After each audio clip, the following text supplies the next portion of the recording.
सलमान, शाहरुख, आमिर से लेकर Bill Gates, mark Zuckerberg तक कई बड़ी बड़ी हस्तियाँ आई और तो रियाना से ठुमके भी लगवाए। ये सब हुआ बिजनेसमैन मुकेश अंबानी के बेटे अनंत अंबानी के प्री वेडिंग के लिए। और दूसरी तरफ वनतारा प्रोजेक्ट के भी काफ़ी चर्चे हो रहे हैं। इन सारी बातों में अनंत अंबानी एक कॉमन फैक्टर है। इसी तरह जामनगर भी चर्चा में आ रहा है। इस इवेंट के लिए यही जगह क्यों चुनी, आज इसी के बारे में बात करते हैं। तो बात कर रहे हैं दुनिया की सबसे बड़ी रिफाइनरी, उसके एक तरफ बना वनतारा प्रोजेक्ट, एक तरफ टाउनशिप, तो एक तरफ है आम की खेती। तो इन सारे प्रोजेक्ट की जड़ है ये जामनगर की रिफाइनरी। तो हेलो दोस्तों, मैं हूँ किरण और आप देख रहे हैं क्रोनो टॉक। और अगर आप चैनल पर नए हो तो लाइक और सब्सक्राइब जरूर करना और वीडियो को एंड तक जरूर देखना ताकि कोई भी पॉइंट मिस ना हो। तो टॉपिक पर आते हैं। रिफाइनरी को मैं थोड़ा अंडरलाइन करने की कोशिश करूंगा ताकि टॉपिक आपको अच्छे से समझ में आए। तो आप बोलोगे कि रिफाइनरी करती क्या है, ये तो बताओ। सिंपल सी भाषा में समझाता हूँ। जो भी क्रूड ऑयल आता है उस क्रूड ऑयल को प्रोसेस करना पड़ता है, तब जाके वो काम आता है। तो क्रूड ऑयल को रिफाइन करने पर ही उसी से पेट्रोल बनता है, उसी से ही डीजल बनता है, उसी से ही केरोसिन बनता है और ऐसे ही कई सारे केमिकल्स बनते हैं। यही प्रोसेस करने का काम रिफाइनरी करता है। और वर्ल्ड की सबसे बड़ी रिफाइनरी है अपने मोटा भाई के पास। पर ये रिफाइनरी डालने का आइडिया मोटा भाई के पास आया कैसे?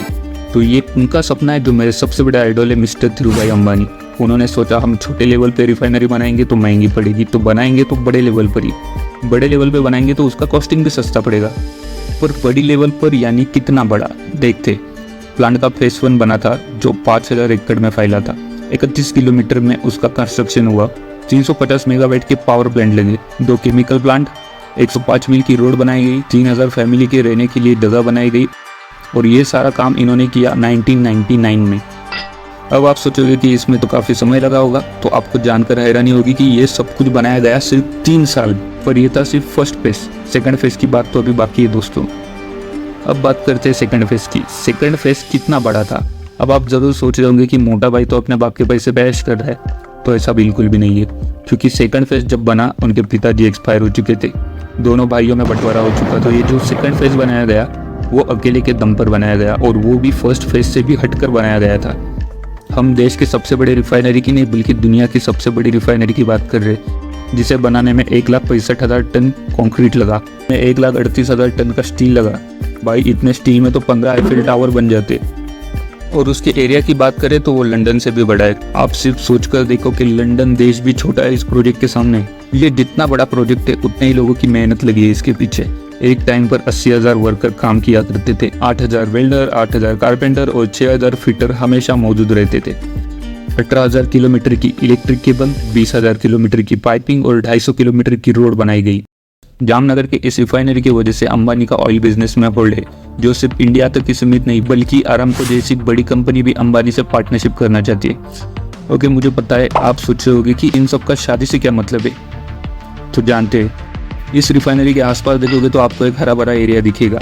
ये है रिलायंस ने बनाया हुआ ग्रीन बेल्ट। कोई भी रिफाइनरी प्रोजेक्ट या फिर इंडस्ट्रियल प्रोजेक्ट बनाने से पहले एनवायरनमेंट का ध्यान रखना भी उतना ही ज़रूरी होता है। तो इस ग्रीन बेल्ट में अंबानी ने 2 चीज़ें की। The first one is the Dhirubhai Ambani Lakhibag Amrai, जहाँ पे आम की खेती की जाती है। पोल्यूशन कंट्रोल से बार बार नोटिस आने की वजह से अंबानी ने जामनगर के बंजर ज़मीन पर अमराई बनाने का फैसला लिया, वो भी 600 एकड़ एरिया में। यहाँ पर लगभग 3.5 लाख आम के पेड़ लगाए गए हैं। इसी आम को दुनिया भर में एक्सपोर्ट किया जाता है। जामनगर के रिफाइनरी के पास पकने वाले इस आम की काफ़ी चर्चा भी हुई थी। दूसरी बात मतलब अनंत अंबानी का ड्रीम प्रोजेक्ट वनतारा। 3,000 एकड़ में फैले इस प्रोजेक्ट में देश के अलग अलग जगह से लाए हुए जानवर आपको देखने मिलेंगे। अंबानी परिवार का कहना है कि इस प्रोजेक्ट से एक सेपरेट इकोसिस्टम तैयार होगा जो भविष्य में जानवरों के उपचार और सुरक्षा के लिए काफ़ी फायदेमंद साबित होगा। और इस प्रोजेक्ट की देश भर में काफ़ी प्रशंसा भी की जा रही है। फिर भी रिफाइनरी से निकलने वाला गैस, उससे होने वाला पोल्यूशन, इन सब का वाकई जानवरों की हेल्थ पर बुरा असर होगा क्या? और रिफाइनरी के ग्रीन बेल्ट में रहने वाले जानवर क्या सच में वहाँ पर सुरक्षित है? ऐसे कई सारे सवाल भी सामने आ रहे हैं। इस जामनगर रिफाइनरी कॉम्प्लेक्स का 415 एकड़ का एरिया रिलायंस टाउनशिप का है। इस टाउनशिप में रहने वाले जो एम्प्लॉयज़ है उनके लिए मॉल, होटल, स्कूल, गार्डन, इस तरह की हर एक सुविधा वहाँ पर मौजूद है। कह सकते हैं कि अंबानी ने इस जगह पर एक अलग सा शहर ही बसा दिया है। तो दोस्तों देखा जाए तो अंबानी ने इस रिफाइनरी के आसपास अमराई, वनतारा प्रोजेक्ट और एक अलग ही शहर का निर्माण किया है। इसी टाउनशिप में अनंत अंबानी की प्री वेडिंग और किए गए इतने सारे एक्सपेरिमेंट, इन सब पर सवाल भी उठाए गए हैं कि ये इंडिया में और भी कई रिफाइनरीज बनाने के लिए ग्रीन सिग्नल है। और आखिर सवाल क्या उठाए गए? तो रिफाइनरी के पास ही बनाए गए टाउनशिप से रिफाइनरी के पास रहने वालों को कोई भी खतरा नहीं है, ये मैसेज। रिफाइनरी के ग्रीन बेल्ट में उन्होंने आमराई और जू सेंटर बना के इन्वायरमेंट और जानवरों को इससे कोई खतरा नहीं है ये दिखाने की कोशिश की। तो यहाँ पर सब कुछ अलबेल है ये दिखाने के लिए मैरिज इवेंट भी इसी जगह पर रखा गया। पर ये सब करके रिलायंस ग्रुप आखिर क्या साबित करना चाहता है? अगर आप न्यूज़ देखते होगे तो आपको पता ही होगा कि देश में कई जगह पर रिफाइनरी प्रोजेक्ट के लिए काफ़ी विरोध हो रहा है। महाराष्ट्र के रत्नागिरी में ही देखो, जहाँ रिफाइनरी के खिलाफ काफ़ी विरोध किया गया। सिर्फ महाराष्ट्र ही नहीं, कोची में भी इसके खिलाफ बहुत से आंदोलन किए गए। लोगों का कहना है कि रिफाइनरी की वजह से एनवायरनमेंट, जानवर, खेती और लोगों पर बुरा असर होगा। इसीलिए रिफाइनरी के आसपास सब कुछ बहुत परफेक्ट चल रहा है ये दिखाने के लिए ये सारे इवेंट किए जा रहे हैं, ऐसे आरोप किए जा रहे हैं। पर अंबानी और रिलायंस पर ऐसे एलिगेशन लगाने का कारण है आरामको कंपनी।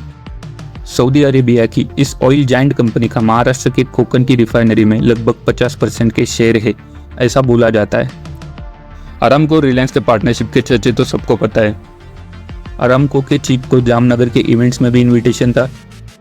2021 में आरामको और रिलायंस में जो ऑयल को लेकर डील हुई थी वो कैंसिल हो गई, पर 2022 में ये डील सिर्फ कुछ समय के लिए होल्ड पर रखी गई, इस बात की पुष्टि की गई।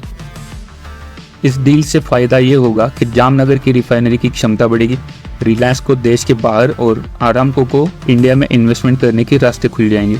पर उसके लिए इंडिया में रिफाइनरी को लेकर एक पॉजिटिविटी क्रिएट करनी होगी। अब मोटा भाई का ये प्लान किस हद तक सफल होता है ये आने वाले समय में हमें देखने को मिलेगा ही। अब आप लोगों को ये जानकारी कैसी लगी ये कमेंट में जरूर बताना। वीडियो अच्छी लगी हो तो लाइक करना, सब्सक्राइब करना, हर व्हाट्सएप ग्रुप पर शेयर करना।